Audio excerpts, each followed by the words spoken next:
Hello, Hamish here from mortgagesonline.co.nz. Should you fix your home loan for the next 5 years? That's what I'm going to talk about today. And if you really can't decide at the end, I'm going to tell you what I think you should do. Nice and simple. So let's get cracking with that.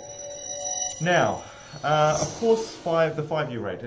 When it's low, it gives you a sense of security. You know exactly what your payments are going to be for a set term. But there are some things you should consider.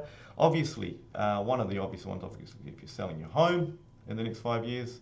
Okay, and if the rates have dropped, there would be break fees involved. So maybe don't if you're about to sell your house in the next few years. Same thing goes with lump sum payments. So if you're expecting an inheritance or a bonus or something like that, maybe leave that portion on a shorter term or floating. The next one is kind of more about the game of chance, right? So let's say you're going to have a debt for the next 30, 20 years. Fixing for the next 5 years, if you get it wrong, is not a major. You still have a bit of time to even out the bets, right?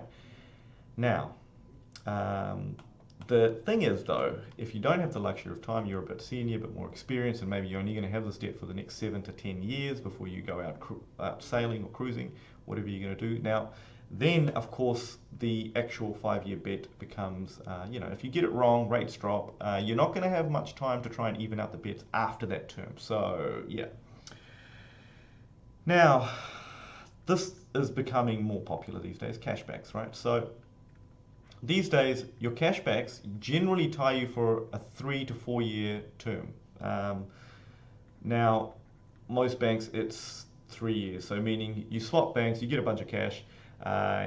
If you move again after 3 years, it's a lot more profitable because you don't have to pay any of that cashback back. So, yeah, you might get a bonus after 3 years if the cashbacks are at a similar level. Now, how much would the rates have to go up by for you to profit from the 5 year rate? I'm not going to get into that too much.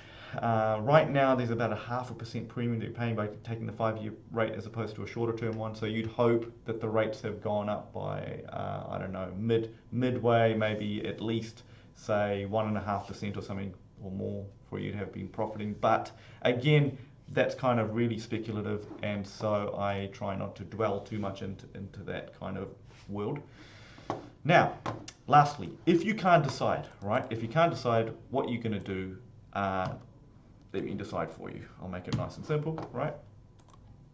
Basically, just take your home loan, apart from flipping a coin, just split it. Half for 1 year and the other half for 5 year. Okay, there you go, job done. Nice and easy. I guess one other point I'd like to mention, if you have got income that might be volatile over the next few years, or you have a proposition in front of you where you really need to hold the property for the next 5 years, then of course a 5 year rate gives you a real safety margin in that, knowing that you can. Well, with property, there's hundreds of thousands of dollars involved, apart from the 0.5% margin or whatever you might not profit from the rates. Sometimes hanging on to a property is more important than that. So yeah, hopefully that has been helpful for you, and see you again next time.